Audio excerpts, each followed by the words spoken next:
Ils ont montré que la majorité de l'Assemblée nationale, c'est pas des députés du peuple, mais c'est des députés d'une seule personne qui s'appelle Ousmane Sonko. Voilà. lu tax nga ne da nga gis benn forme arrogance boo xamante ne moom nga gis moom mu koy daal di dégager.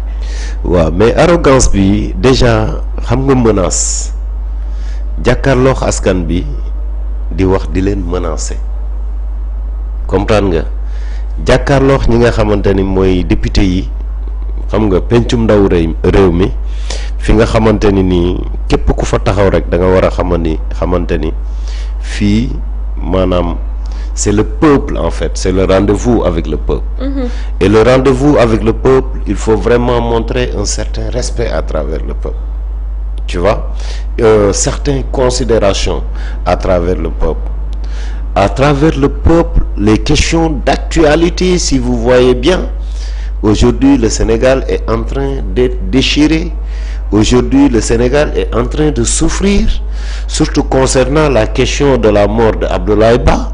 Avec l'étudiant, tu vois, avec les étudiants, je dirais, avec les bourses, tu vois, avec la galère de nos frères, de nos neveux, de nos fils à l'université Cheikh Anta Diop, tu vois. Mais tu sens que le Premier ministre a tellement banalisé, tu vois, ce qui s'est passé, allant même jusqu'à dire que dinañ fa dem doxantu ci dinañ fa dem doxantu. Mais fi ngay dem dafantu moom mooy loo xamante ni du priorité, ok, allant jusqu'à dire que waaw man maa wax le ministre de l'Intérieur pour mu jël ay matuwaayam, ce qui veut dire que ce qui s'est passé à l'université Cheikh Anta Diop, ça a été l'œuvre de Ousmane Sonko. Ousmane Sonko a reconnu que moom moo saisir le ministre de l'Intérieur saisir la police, xale yi ñu fekk leen campus social seeni biiri néeg massacre leen escanté leen ba mu am mort d'homme, ñii di jóge ay 3e ay 4e étage di tëb. Ousmane Sonko nee na loolu moom moo ko def te lii waral loolu mooy li may wax y a pas de fumée sans feu. Avant loolu di am Ousmane Sonko dafa taxaw comme tribune bi ñu ko may tey nii muy jaayu. Tu vois, dafa am tribune au niveau du Grand Théâtre. Qu'est-ce qu'il a dit? Il a dit que étudiants yi dañoo tàmm nguur gu fi ñëw ñu lay chantage, ñun nag bokkuñoo nguur yooyu. D'accord. Ousmane Sonko a défié directement les étudiants yi génn di casse seen droit mu naan xam naa yéen li ma leen wax déggu leen ko, nguur yi fi passé ak nguur yi bokkul, man duma yooyu. Ousmane Sonko au ministre de l'intérieur indi alkaati yi yónni leen biir université Cheikh Anta Diop, gars yi dem fa di duma étudiants yi, di toroxal étudiants yi, di massacrer étudiants yi, ba noonu la Abdoulaye Ba ñàkkee bakkanam. Ousmane Sonko ñëw na nee na loolu aussi moom moo yebal gars yi pour ñu def loolu. Il a reconnu. D'accord. boo jëlee ci wàllu góor jigéen tey dama rus. Ce qui se passe aujourd'hui, Ousmane Sonko est en train de protéger góor jigéen yi. si naka. Ousmane Sonko nee na tey jii dina am loi yoo xamante ne ni képp ku ji nit góor jigéen boo ci amul preuve déjà yat bi dina la dal. yaa ngi comprendre, dinañ la tëj en même temps di nga fay. Ousmane Sonko nee na au lieu moom li mu diggee woon ak askan bi ba ñu fal ko assemblée nationale, mooy criminalisation de l'homosexualité au Sénégal, Ousmane Sonko nee na defatu ko. Ousmane Sonko li mu diggee woon ak askan bi ba ñu fal ko mu ne man bu ma ñëwee loi amnistie bi dama koy teggi. Ousmane Sonko nee na teggeetul loi amnistie bi, ni mu ko defee ci loi d'amnistie bi noonu la ko defee ci loi homosexualité, maanaam góor jigéen. Ousmane Sonko son contrat moral avec le Sénégal c'était que bu ñu ko joxee majorité assemblée nationale mu criminaliser góor jigéen, mais Ousmane Sonko nee na criminaliser wul góor jigéen. D'accord. Ousmane par contre ce qu'il a fait dafay fekk ab loi boo xam ni yàgg na fi mu tàngalaat loi bi. tàngal ceeb la mooy loi qui interdit mais les actes contre nature. Ousmane da ko fi fekk. yéen waa Sénégal yeewu leen. Ousmane Sonko waxu leen woon lii. Ousmane Sonko il vous a trahi. Ousmane Sonko da leen a wor. tey mbirum góor jigéen buñ ko criminaliser woon Sénégal kenn dootu fi am fitu taxaw naan da ngay góorlu da ngay jigéenlu wala da ngay def safaan bi maanaam tout ce qui est góor jigéen homosexualité et lesbianisme quoi yaa ngi comprendre. mais au contraire dafa tàngal ceeb ba pare dafa défendre góor jigéen ñi. pourquoi parce que léegi képp koo xamante ni da ngaa jiiñ nit góor jigéen te mënoo ci indi preuve bu boobaa dañ lay daal mais ça c'est une force pour les góor jigéen. mais gisoo ne tamit loolu tamit lu am solo la parce que Sénégal yàqante bi ak lii bi dafa commencer jël place de société bi. mais attends toujours dans le cadre de l'homosexualité yaa ngi comprendre. qui est vraiment un danger à éradiquer. dans toute société du monde. Ouais. particulièrement nous dans nos pays religieux où on est islam où on est chrétien. Aujourd'hui la coïncidence mooy kooru catholique yi ak kooru jullit yi. loolu dafa nekk benn symbiose spirituelle bu am solo. yaa ngi comprendre. Ouais. tey lépp luy xeetoo góor jigéen Sénégal fii dañ ko war a criminaliser dégg naa Ousmane Sonko moo tax gis nga Baara Ndiaye garabu yàlla nañu yàlla àtte ak moom. lu mu defatee. Baara Ndiaye garabu c'est un grand menteur. c'est un imposteur de par son passé et de par son présent nit ku ñeme yàlla la première fois bi ma ko déggee maa ngi soog a xam kooku tey jii lan moo tax waa Pastef soxla ko bi mu toogee ne Ousmane Sonko dafa dem Sweet Beauté waaye yéen mënu leen koo layal waaye gis nga bu ma demee télé ba layal ko bu boobaa Ousmane Sonko dina set wecc layal mooy fen kooku ci loolu laa ko découvrir. découvriraat ko ci ay ndomb yu muy jaay yoo xamante ni ku ko takk doo dugg kaso jamono yooyu jàpp nañ ko kaso en même temps am na benn booy bu tudd Kéemaan aussi bu jëndoon ci gàllaajam yooyu moom aussi dugg na kaso ba génn di réclamer xaalisam.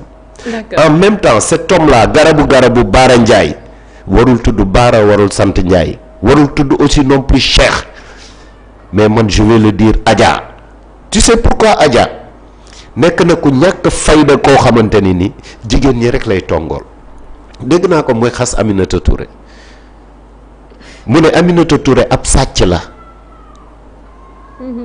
mais ce même diryanke la mooy Boy Ndiaye nii la garabu la mais y a 2021 moo taxaw naan Macky Sall ak waa kër Macky Sall dañoo bëgg a taxal soxna Aminata Touré parce que Aminata Touré rapport biñ koy jiiñ du rapportu dara mais nit nan la mën a wàccoo ba pare di ko lekkaat et puis mu nekk góor gu ñàkk jom joo xamante ne ni non seulement day fen mais aussi ay jigéen kese lay attaqué.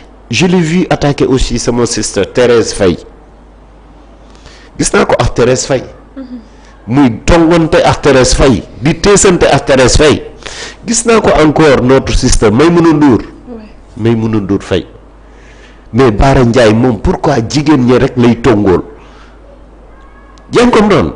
xam nga des fois dañ naan nit ki dafa góor jigéene wala ñu ne diw góor jigéen la xam nga lu tax ñu naan diw góor jigéen la c'est parce que yëfu jigéen lay def góor goo xamante ni yëfu jigéen ngay def nag dañ lay taxé de góor jigéen nit da ngay am fulla nit da ngay am fayda nit alalu àdduna warula jaral nga nekk ab fenkat warula jaral nga nekk ab rambaaj warula jaral nga nekk finiste warula jaral yow fépp fu ñu war a yàqee nit rek yow la ñuy jiital. je l'ai entendu mu wax par rapport à sàmm jikko yi mais sàmm jikko yi ils avaient demandé la criminalisation de l'homosexualité dëgg la wala dëgg moom Baara Ndiaye ci wàllu boppam gis naa ay vaaram yoo xamante ne nii da doon réclamer criminalisation de l'homosexualité. Il y a aussi Dambodj ici il a aussi demandé pour la criminalisation de l'homosexualité lors d'une manifestation. D'accord. Ousmane Sonko lan la fi wax Macky Sall dafa am agenda góor jigéen. Aujourd'hui c'est Ousmane Sonko qui protège les homosexuels. Aujourd'hui Ousmane Sonko moo bañ ko toroxal homosexuel. Aujourd'hui c'est Ousmane Sonko qui demande à ce que le bulletin sanitaire des homosexuels soit protégé ñu suturaal leen. aujourd'hui c'est Ousmane Sonko qui est le protecteur des homosexuels ak ñi nga xamante ne nii góor jigéen yi am virus sida bi tey jii Ousmane Sonko mooy ki nga xamante ni moom moo taxaw di leen défendre ba pare menacer képp ku leen dénoncer te amoo ci ay preuves dinañ la tëj ça c'est Ousmane Sonko. Ousmane Sonko il a trahi le Sénégal, il a trahi ses promesses. Il avait dit une fois qu'il est la majorité à l'Assemblée nationale homosexualité bokk na ci loi yi muy njëkk criminalisé, mais là Ousmane Sonko a trahi l'espoir de tout un peuple, l'espoir de toute une jeunesse. D'accord mu nekk lu am solo mais dinañ ñëwaat ci wàllum borom ñaari tur yi sànq da nga wax lu am solo ci li nga xamante ne moo xew université Cheikh Anta Diop bu yankoo bu vidéo yu baaxee ñu dem seetaan intervention bi nga xamante ne moom wax na ko ci ñu daal di ñëwaat ci waxtaan bi wéyal waxtaan bi ci li nga xamante ne gis nañ ko kàddu yi nga xamante ne moom yëkkati na ko en tant que premier ministre tey ci assemblée nationale ci bésu question d'actualité bi. dégg naa sax ñu ne gouvernement bi nii waaye ñun sax suñu leader bokk ci déet maa ngi ci biir man maa santaane maa jox les instructions donte niñ ko doxalee méngawul ak 100% ni ma ko bëggee woon.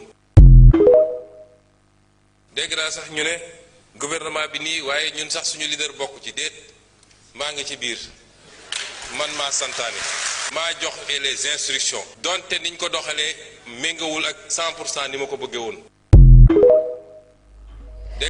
mu nekkul am solo Red Black ñoo ko déggandoo ci li nga xamante ne wax na ko jëmale ko ci li nga xamante ne wax na ko ci moo santaane pour ñu doxe instruction que aussi que ni mu ko bëggee woon sax demeewul noonu bien vrai que avant moom mi wax gisoon nañ la ki nga xamante ne mooy ministre de l'intérieur que dañoo jotoon ay information que ne dañoo bëgg a dem li nga xamante ne moo yàq les biens publics maanaam resto yi waraloon force de défense et sécurité yi dem fële ca biir université Cheikh Anta Diop ngir protéger mbir moom dafa daal di dégénéré waaye comme ni mu ko waxee ni wax na ko joxe na instruction waaye ni nga xamante ne moom lañ ko bëggee noonu la demee wutee noonu. waxu Abdou Nguer ga moom laay indiwaat. muy daan di lancer encore une fois que la liberté d'expression soit respectée au Sénégal, que la liberté d'opinion soit respectée au Sénégal. Il faut libérer Abdou Nguer, il faut libérer notre ami Modou Fall. Ministre de l'Intérieur li mu wax gëmuma ko, ministre de la Justice li mu wax gëmuma ko, Ousmane Sonko li mu wax ci étudiants yi gëmuma ko. Comme quoi que dañoo jot ay information yoo xamante ne dañ ne étudiants yi dañuy taal bibliothèque. Il a cité bibliothèque, il a cité aussi les restos. C'est pas vrai, gëmuma ko te kenn mënu ko prouver. Ousmane Sonko li muy taxal goru yàlla yi da ko war a arrêter. Ousmane Sonko bi muy nekk opposition ba tey mu ngi sosal ay gor, mu ngi tuumaal ay gor. Ana Alioune Sall suñu 400 000 dëgg la. C'est pas vrai, du dëgg. Farba mi mu jiiñ 125 milliards 200 milliards anamu tey jii lan lañ koy toppee du ñaari téléphone. Ana Ousmane Sonko li mu jiiñ Farba du dëgg. D'accord. Ana Lat Diop lan lañ ko jiiñ ana Lat Diop tey ana Mansour Faye yow Mansour mënoo rëcc ci réew mi.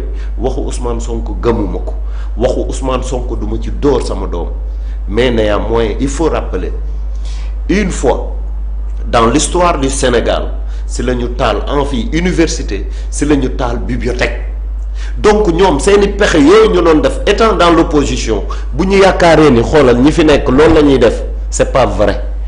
Gis nga ñi fi nekk ni je les connais.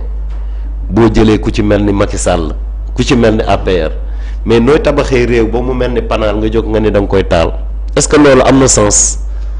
nooy defaree BRT nga defar TER ba pare ëlbatiku nga ni yow da ngay yàq li nga defar, est-ce que loolu am na sens? Quelqu'un comme Barthélémy Diaz ak patriotisme bi nekk ci moom ba taxawoon jàmmarloo ak moom Ousmane Sonko ne ko Dakar kenn dootu fi taalati, Dakar kenn du fi toojati, mais ku mel noonu boo ne moom mooy tàllu, c'est pas vrai. Ku mel ni Pape Djibril Fall, aussi jeune, aussi responsable et aussi brillant. Tu penses que Pape Djibril Fall dina joxe ay boy pour ñu taal, pour ñu toj? Pape Djibril ne ferait jamais ça. Et Bougane à chaque fois il donne vraiment des solutions par rapport à ce pays-là. Mais Bougane Gueye Dany du jox nit xaalis naan ko demal taal. fii réew mi ñi fi doon taal. mais ñoom cité wuñ tur ba tey. mais cité wuñ tur, donc raison de plus moo tax man bu ñuy jiiñ ay opposition dama naan opposition yi ma gis fii c'est des opposants qui sont très très modèles, c'est des gens qui sont patriotiques liñ leen di jiiñ du dëgg te man gëmuma ko. d'accord gëmuma waxu Ousmane Sonko waa Pastef seeni wax gëmuma ko parce que mosuñu ma wax loo xam ni dëgg la li ñu nax askan bi ba nax leen na leen bu ñu amee majorité góor jigéen dañ koy criminaliser Macky Sall day porter li nga xamante ni mooy agenda góor jigéen. Aujourd'hui c'est Ousmane Sonko qui protège les homosexuels góor jigéen ñi Ousmane Sonko moo leen di protéger te aujourd'hui je dis que même la gendarmerie est menacée par rapport même à l'enquête. ci naka. Je dirais bien que il a dit que enquête bi procès verbal bi yëpp mu ngi ci biti te loolu la wax. mais ñan ñoo def enquête bi du gendarmerie procès verbal ku ko yor du gendarmerie ce qui veut dire que ñoom la ko jiiñ di bon bu fuitee fan la fuitee. ouais. fan la fuitee donc gendarmerie la Ousmane Sonko lancé ay pic ñoom la ko jiiñ parce que bu dee enquête gendarmerie moom mooy def enquête wala police. donc PV bu génn soit police la soit li nga xamante ne nii moom mooy gendarmerie gis nga kilifa dafa am nu mu war a waxee Ousmane Sonko matul kilifa Ousmane Sonko quand il parle j'ai l'impression que ne sama doom mooy wax. mais wax na lu am solo si wàllum seen maladie secret médical bi nga xamante ne ñu ngi koy gis nit bu defee test ñu ne test bi positif na sénégalais yëpp daal di koy jëlandoo te aussi wax que ne yemu ci loolu que ay famille la ñuy détruire tey ñooñu seen ay. bamtuwaatal nga ni lan la wax lu am solo. si ñi nga xamante ne tey seen wàllum feebar bi ñu ngi koy commencé di ko dégg ci penc mi bien vrai que à chaque fois rek bu ñu arrêté nit bu ñu defee test dañ naan test yi sont devenus positifs. Depuis quand Ousmane Sonko Yacine Fall ak waa Pastef il commence à croire ou donner du crédit aux médecins du Sénégal depuis quand yàlla mun a àtte. Depuis quand Ousmane Sonko waa Pastef Yacine Fall la ñu commencé respecter ak di dëggal waxu médecin Ousmane Sonko mi taxaw aujourd'hui di déplorer que ñi nga xamante ne nii dañoo victime am VIH sida seeni feebar kenn waru ko siwal kenn waru ko waxtaane te noonu la demee mais Abdoulaye Ba mi ñu rey université médecin bi def autopsie bi lan la wax il a été torturé le procureur de la République bi mu génnee lan la wax il a dit le contraire le ministre de l'Intérieur bi mu génnee lan la wax il a dit le contraire. Et pourtant ils se sont en train de substituer à la place des médecins alors que ce ne sont pas des médecins. nit loo dëgër fit waroo wax à la place médecin parce que médecin bi moo jàng wërgu yaram médecin bi moom moo waat un procureur de la République ne doit pas parler à la place d'un médecin. ou le ministre de l'Intérieur ne doit point parler à la place d'un médecin. Là, on nous parle aujourd'hui du respect du bulletin sanitaire. Ouais. Mais de qui se moque-t-on? De qui se moque-t-on? Pourquoi à chaque fois ils cherchent wax ji ni mu jën a jekkee ak ni mu leen jën a arrangé ñu teg ko ci kaw table bi teg ko ci kaw penc mi mais Yacine Fall lan la def à la place du procureur li mu war a def yow ministre de la justice nga génn tu as attaqué Farba pour dire que Farba feebarut mais Yacine Fall de qui se moque-t-on? Yacine Fall ay waxu médecin yoo xam ne ils sont différents ku nekk nga ñëw bind def sa affaire yaa ngi comprendre def sa rapport Yacine Fall génn ne non ku feebar est-ce que dina mun a def lii actuellement elle est en train de douter de la maladie de Farba waa léegi secret feebaru Farba rek Farba feebaram bi nga xamante ne Yacine Fall mu ngi koy génn ci penc mi nag Ousmane Sonko de qui se moque-t-on? ñi nga xamante ne nii dañoo am virus di ko wàllaate information boobu fuité et puis ma jàpp ne aussi lu baax la sax au moins pour la sensibilisation parce que le cas était devenu non maîtrisable kenn mënu ko maîtriser. yow maintenant tu te plains ñi am sida ñi nga xamante ne dañu am VIH ñu war a protéger askanu Sénégal ok information boobu warul fuité loolu la Ousmane Sonko taxaw assemblée nationale di ko kaas ba pare di menacer ba pare pare teg ay daan proposition de loi boo xamante ne ay daan la pour ñi nga xamante ni ñoo yoole góor jigéen ñi